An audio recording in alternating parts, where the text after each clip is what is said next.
오늘 말씀은 사도행전 10장 1절에서 5절 그리고 34절에서 44절까지를 우리 연이어서 교독하도록 하겠습니다. 제가 1절을 먼저 읽겠습니다. 가이사라에 고넬료라 하는 사람이 있으니 이달리아데라 하는 군대의 백부장이라. 그가 경건하여 온 집으로 더불어 하나님을 경외하며 백성을 많이 구제하고 하나님께 항상 기도하더니 하루는 제 9시쯤 되어 환상 중에 밝히 봄에 하나님의 사자가 들어와 가로되 고넬료야 하니 고넬료가 주목하여 보고 두려워 가로되 주여 무슨 일이니까? 천사가 가로되 내 기도와 구제가 하나님 앞에 상달하여 기억하시는 바 되었으니 내가 지금 사람들을 요빠에 보내어 베드로라는 시몬을 청하라. 베드로가 입을 열어 가로되 내가 참으로 하나님은 사람의 외모를 취하지 아니하시고 각 나라 중 하나님을 경외하며 의를 행하는 사람은 하나님 받으신 줄 깨달았도다. 만유의 주 되신 예수 그리스도로 말미암아 화평의 복음을 전하사 이스라엘 자손들에게 보내신 말씀 곧 요한이 그 세례를 반포한 후에 갈릴리에서 시작되어 온 유대에 두루 전파된 그것을 너희도 알거니와 하나님이 나사렛 예수에게 성령과 능력을 기름 붓듯 하셨으니 저가 두루 다니며 착한 일을 행하시고 마귀에게 눌린 모든 자를 고치셨으니 이는 하나님이 함께 하셨습니다. 우리는 유대인의 땅과 예루살렘에서 그의 행하신 모든 일의 증인이라. 그를 저희가 나무에 달아 죽었으나 하나님이 4일 만에 다시 살리사 나타나시되 모든 백성에게 하신 것이 아니요 오직 미리 택하신 증인 곧 죽은 자 가운데서 일어나신 후 모시고 음식을 먹은 우리에게 하신 것이라. 우리를 향하사 백성에게 전도하되 하나님이 산 자와 죽은 자의 재판장으로 정하신 자가 곧 이 사람인 것을 증거하게 하셨고 저에 대하여 모든 선지자도 증거하되 저를 믿는 사람들이 다 그 이름을 힘입어 죄 사함을 받는다 하였느니라. 베드로가 이 말할 때에 성령이 말씀 듣는 모든 사람에게 내리시니 베드로와 함께 온 할례 받은 신자들이 이방인에게도 성령 부어 주심을 인하여 놀라니 이는 방언을 말하고 하나님을 높임을 들으니라. 이에 베드로가 가로되 이 사람들이 우리와 같이 성령을 받았으니 누가 능히 물로 세례 줌을 금하리요 하고 함께 할까요? 명하여 예수 그리스도의 이름으로 세례를 주라 하니라. 저희가 베드로에게 수위를 더 요하기를 청하니라. 아멘.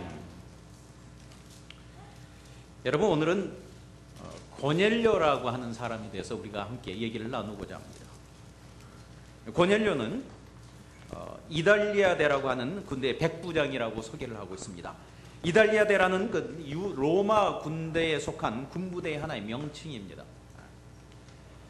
백부장이라는 것은 100명의 군사를 거느린 장교를 얘기를 하고 있죠. 말하자면 하나님을 믿는 이스라엘을 정복한 로마에서 자국 로마에게 세금을 거두거나 전쟁에 필요한 징병을 지원하기 위해서 좀 압박도 하고 굳이 얘기하면 좀 겁도 주고 뭐 그러기 위해서 파견한 그런 군대가 아니겠어요. 그런 군대의 지휘관이었습니다. 그래 그는 나름대로 끝발도 있고요. 또 물질적인 이권도 충분히 있을 수 있는 자리였습니다. 그냥 모른 척하고 가만히 있어도 수입이 이렇게 사이드로 쓱쓱 들어오는 그런 자리였습니다. 또 이런 자리를 이용하면은 한마디로 변사또 같이 죄를 즐기기 정말 용이한 쉬운 자리이기도 한 그 자리가 그 자리입니다. 그런데 참 이상한 것은 바로 그 사람이 아주 경건했다고 합니다. 여러분, 경건이라는 것은 적당이라는 말이 아니거든요. 이 경건이라는 것은요, 보통 이상으로 평안하게 더 정직하고 그리고 더 거짓이 없다는 거예요. 경건이라는 것은 자신의 삶의 모습이거든요. 한마디로 못된 행동을 하지 않고 선하고 거룩한 삶을 사는 사람을 얘기합니다. 자기 관례가 있는 사람, 자기 절제가 있는 사람이었습니다. 여러분, 인생 중에는 간혹 이렇게 성실하고 깨끗한 사람이 있을 수가 있습니다. 간혹. 한마디로 이런 사람을 보고 사람들은 법이 없어도 사는 사람, 또 뭐라 그러죠? 뭐 가운데 토막 같은 사람이라고 그렇게 얘기합니다. 그런데 정말 더 희한한 것은 바로 이 고넬료라는 사람은 하나님을 또 경외했다고 하네요. 이 사람은 로마인이었습니다. 그런데 이 사람이 하나님을 경외한 사람으로 성경에는 그가 얼마나 하나님을 잘 경외했는지를 이렇게 놀랍게 칭찬해 주고 있습니다. 오늘 말씀 2절을 보면은 그가 경건하여 온 집으로 더불어 하나님을 경외하며 백성을 많이 구제하고 하나님께 항상 기도하더니라고 그렇게 기록이 되어 있습니다. 오늘 본문에 사용하는 경외라는 말은 헬라어로 포베어라는 말로요, 이렇게 단어로 표기되는데 이런 뜻이 있습니다. 두려워하다, 그리고요 존경하다. 이 말은 뭐냐면은 이 고넬료는 하나님을 향한 아주 균형 잡힌 신앙을 가지고 있다는 거예요.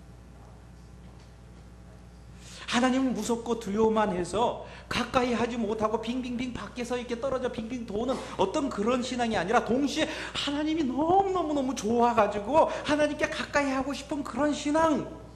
그렇다고 해서 너무 좋다고 해서 그 손주, 그 버릇없는 손주 저기 할아버지 수염 당기는 식으로 뭉개버리는 버릇없는 신앙도 아니었습니다. 하나님이 너무 사랑스러워서 가까이 하고는 싶지만은 그러나 너무너무 존경하기 때문에 함부로 할 수 없는, 영어로 이야기하면 이걸 뭐라냐? awesome. My God is awesome God. 참 요즘 신앙생활 보면은 너무 치우쳐져 있는 신앙인의 모습을 많이 보게 됩니다. 어떤 사람은 하나님을 너무 무섭고 두려운 상대로만 그렇게 각인되어 있어서 하나님께 접근하지 못한 사람이 있습니다. 이런 신앙도 문제죠. 이런 신앙도 들어있지만은 오늘날 더 문제가 되는 부분은요, 하나님을 너무 가볍게 보는 사람도 있습니다. 사랑의 하나님, 나를 위해 희생하신 하나님, 그런 하나님의 복음적인 면만을 강조하다 보니까 하나님을 고문관처럼 여기는 사람도 있습니다. 고문관까지는 여기지 않더라도 이 보면은 그 진이라는 그 동화 있잖아요. 그래가지고 진이라는 그 거인한테 시키면 시킨 대로 다 해주는 거예요. 그런 것처럼 여기는 사람이 있어요. 그저 하나님이 우리 인간만을 존재하여서 하나님의 사랑과 하나님의 은혜만을 강조되어서 무조건 다 용서해 주시고 무조건 다 받아주시는 것만 선택해서 편식한, 그래서 그 부분만 익숙해져 버리는 성도들이 참 많습니다. 여러분, 맞습니다. 하나님이 그런 면이 있다는 거 틀렸다는 말이 아닙니다. 그거 부정하면 하나님이 아니에요. 맞습니다. 정확하게 맞습니다. 그러나 정확하게 맞지만은 정확한 하나님의 한 부분일 뿐입니다. 하나님을 향한 인식이 부분적으로는 틀리지 않았지만은 그것은 온전한 신앙이 아닙니다. 짝짝이 신앙이죠. 어떤 사람은 그래요. 나는 젓가락 하나 가지고도 국수 잘 먹는다고 하는 사람이 있어요. 젓가락 하나 가지고 스파게티 건져 먹는 거하고 젓가락 2개 가지고 하는 게 어떻게 같을 수가 있습니까? 요즘 올림픽 있죠? 조정 경기가 있습니다. 그것을 노를 가지고요, 열심히 젓는다고 한쪽 놈만 잡고 막 저어보세요. 어떻게 되는 거예요? 그래서 뱅뱅뱅뱅뱅뱅뱅뱅 돌기만 할 것입니다. 앞으로 나가지 못하고 뱅뱅뱅 돌기만 하는 그런 신앙, 그런 인생. 하나님을 향한 신앙은 두 짝인 줄 믿습니다. 사랑과 공의. 이 둘을 잘 설명하는 단어가 경외 포베어라는 것입니다. 이런 온전한 하나님의 역임이 이방인인 로마 백부장 고넬료에게 있었다는 거예요. 여러분들에게 이런 균형 잡힌 신앙이 있길 주님의 이름으로 바랍니다. 그런데요, 더 인상적인 것은요, 이 고넬료는 온 집안으로 더불어 하나님을 경외했다고 하네요. 그냥 혼자 정도가 아니라 아내와 자녀와 집에서 일하는 온 하인 종들까지도 모두 하나님을 경외했다고 하니까 이처럼 바람직한 신앙이 어디 있겠어요? 하나님 앞에서 고넬료 자신의 신앙이 진실하게 따르지 않았다 하면은 어찌 온 식구가 하나님을 경외할 수가 있겠습니까? 이런 말이 있잖아요. 자녀들은 부모의 말을 따라하는 것이 아니고 부모의 행함을 보고 따라한다. 그것도 부모의 자녀들 앞에 보여주시기에 앞행동이 아니라 무심코 하는 부모의 뒷모습을 보고 따라한다고. 여러분, 우리 자녀는 우리들의 부모들이 신앙생활하는 뒷모습을 보고 따라하는 줄 믿습니다.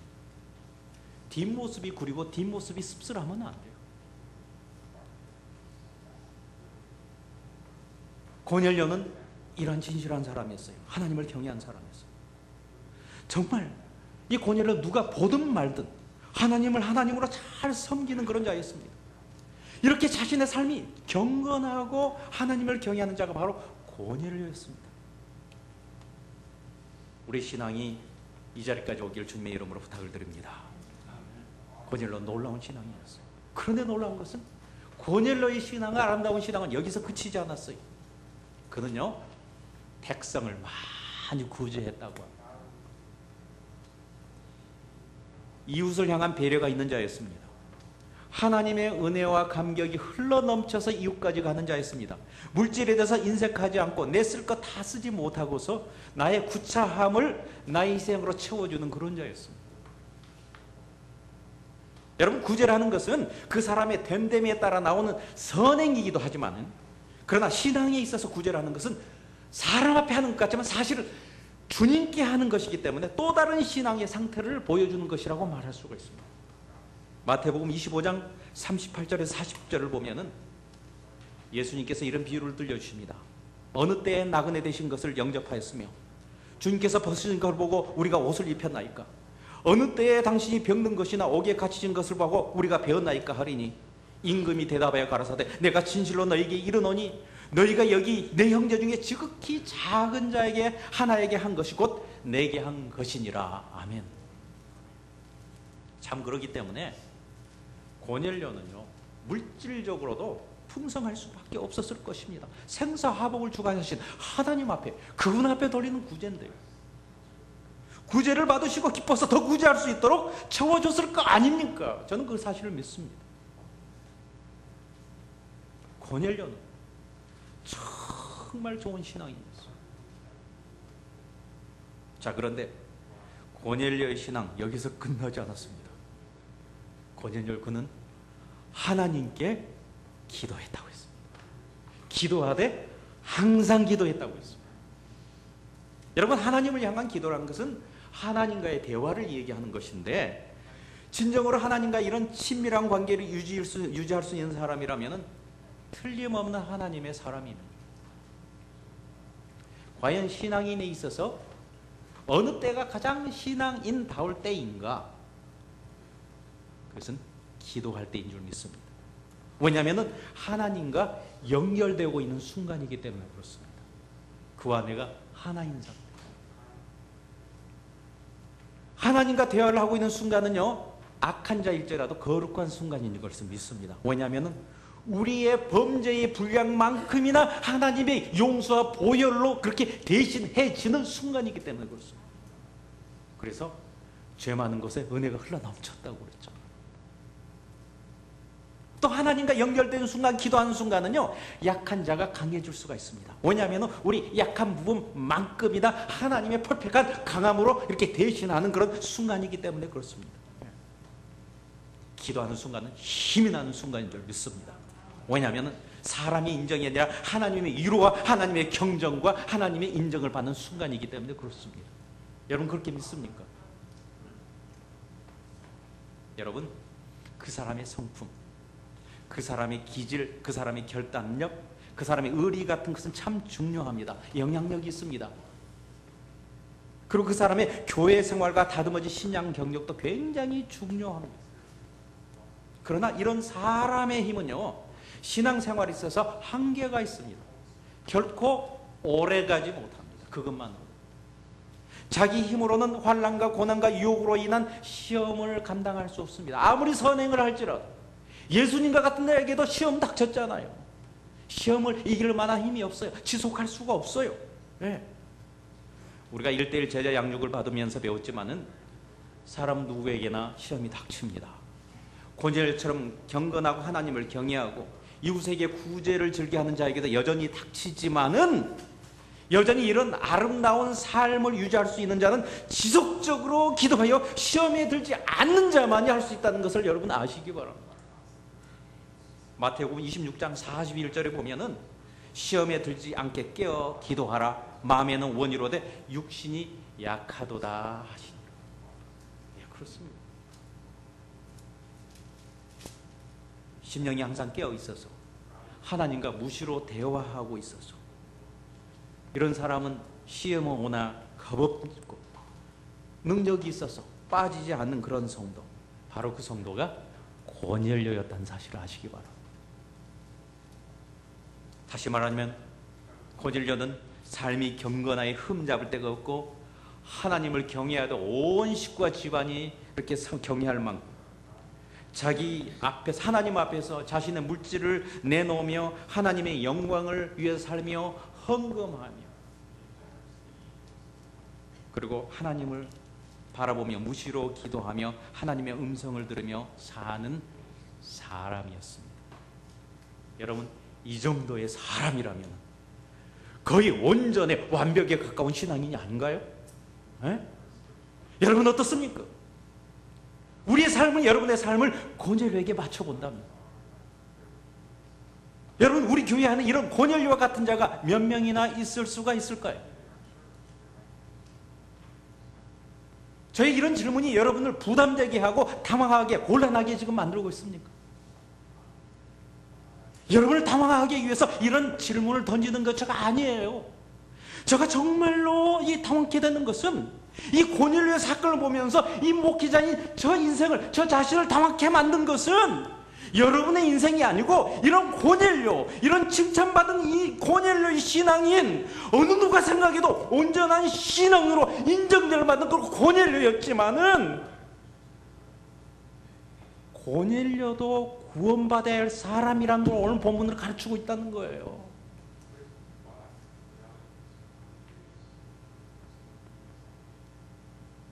참 이게 말이나 되나요? 참 놀라운 일이죠. 이렇게 성실히 열심히 사는데도, 그렇지만 이 수준과 이 열심 가지고서는 이 상태 가지고 여전히 구원받지 못하고 천국을 유업으로 받지 못할 불쌍한 자여서, 하나님이 불쌍하여서 이 자에게 복음을 들려주시기로, 구원시키기로 작정을 하셨다는 그 말씀, 그 스토리잖아요.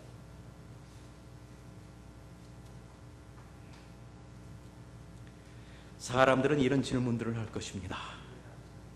고넬료처럼 죄 짓지 않으려고 경건하게 살며 최선을 다하며 살면 구원받는 거 아십니까? 그거 아닙니까? 하고요.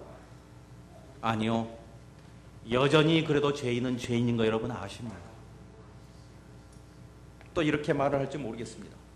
생사화복을 주관하신 하나님, 그 하나님이 살아계신 것도 알고, 그분이 좋은 것도 알고, 그분이 두려운 것도 알고, 천국과 지옥이 있는 것도 알고, 그래서 주일 예배 참석하고 예배를 드리는데요, 온 식구가 더불어 우리 아버지가 장로님이고 우리 어머니가 권사님이고 나는 미션스쿨 다녔고, 그리고 난 어머니 뱃속에서부터 교회를 다녔고 지금 예배를 드리고 지금도 이 예배 장소에 와 있는데요, 또 이렇게 말을 할지 모르겠습니다. 제가 드린 헌금도 얼만데요, 사실 제 아내와 아이들이 드린 헌금 다 합친 거, 그거 다 내가 벌어온 건데요, 이 정도 내가 하나님 앞에 드리고 구제하면 내가 하나님의 백성이며 하나님의 자녀가 아닙니까? 여러분, 고넬료처럼 선한 행위가 있다고 해서 하나님의 자녀가 된 것은 아닙니다. 또 이렇게 말을 할지 모르겠습니다. 내가 하나님 앞에 기도 생활 많이 했는데요. 아니요. 인생이 절박하면은요, 누구든지 구원받기 전에도 하나님을 향해 간절히 외칠 수가 있습니다. 하나님의 음성까지도 들었는데요, 그러면 구원받는 거 아닙니까? 하고 말을 할지 모르겠지만은요, 과거 자신에게 하나님의 음성이 들렸다고 해서 그것으로 영생의 확신으로 삼을 수는 없습니다. 구원받지 않고서도 하나님의 음성을 들을 수가 있나는 그런 것이 신학적으로 문제로 제기될 수 있을지 모르겠지만은요, 하나님은 하나님이시기 때문에 누구하고도 대화할 수 있다는 사실을 아시기 바랍니다. 하나님의 능력을 제한하지 마십시오. 거짓 선지자 발람에게도요, 우리 하나님께서는 대화하셨습니다. 심지어는 사람이 아닌 당나귀에게도 말씀하셨습니다. 심지어는 사단과도 대화를 하십니다. 귀신도 주님의 말씀을 들었습니다.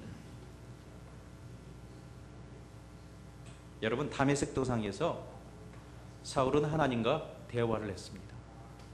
당신 뉘실까 말라자 나는 내가 핍박하는 예수라. 그래서 그때 그 음성을 들었으니까, 그 소리를 들었으니까 그가 주를 믿는 상태고 구원받은 상태였습니까? 아니죠. 과정일지는 모르지만 아직 아닙니다.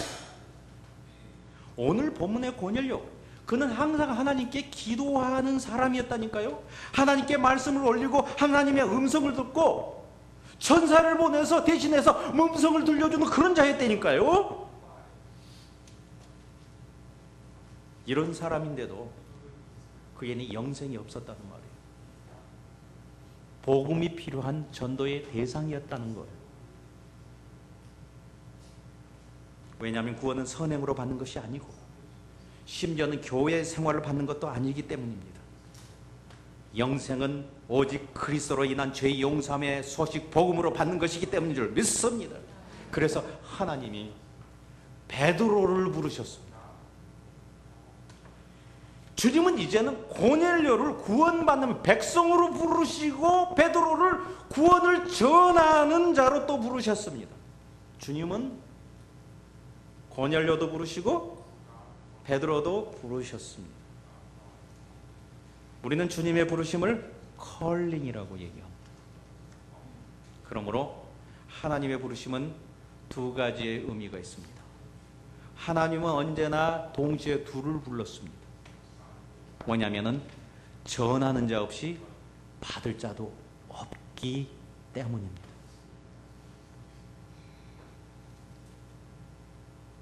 그러므로 우리가 오늘 말씀을 통해 정말 깨달아야 할 두 번째 사실이 있다면은 그것은 주님이 오늘 또 우리 모두들을 부르고 계시는 콜링이 있다는 사실을 믿으시기 바랍니다. 구원으로 부르시고 복음을 전할 자를 부르셨습니다. 여러분 저를 보십시오. 여러분 이 시간에 여러분 저를 보시라고요. 오늘도 냉정하게 저희 질문에 대답해 주십시오. 여러분을 고넬료 입장으로 하나님이 부르고 계시는지 아니면은 베드로의 입장으로 부르고 계시는지를 여러분 자각하셔야 됩니다. 분명히 둘 중 하나일 것입니다. 그런 부르심이 없는 자는 버리운 자입니다. 복음이 있어서 제3의 부르심은 없습니다. 여러분 당신에게는 지금 어떤 부르심이 있습니까? 구체적으로 얘기하면 첫 번째는 하나님을 여러분을 구원받을 자녀로 부르시고 계십니다. 고넬료의 입장으로 부르시고 계십니다. 그렇다면 고넬료처럼 그 부르심에 응답하시기를 축원합니다. 구원이 무엇인지를 깨닫지 못한 사람 입장에서는요, 맞아요. 고넬료처럼 착하게 살고 하나님 앞에 거짓 없이 살고 바쁜 중에도 예배 출석 잘하고 헌금하고 남 잘 넘기고 구제하고 그리고 다락방에 출석 잘해서 교제 잘하고 하는 게 고넬료처럼 하는 것이 최선이 아니겠어요? 그렇죠? 교회까지 나오면서 출석하면서 헌금하면서 애쓰면서까지 구원받지 않으려고 생각한 사람이 누가 있겠어요? 그렇지만 믿으려고 해도 알고 싶어도 마땅히 복음에 대해서 들을 기회가 없거든요. 그래서 지금까지 그러고 온 거거든요.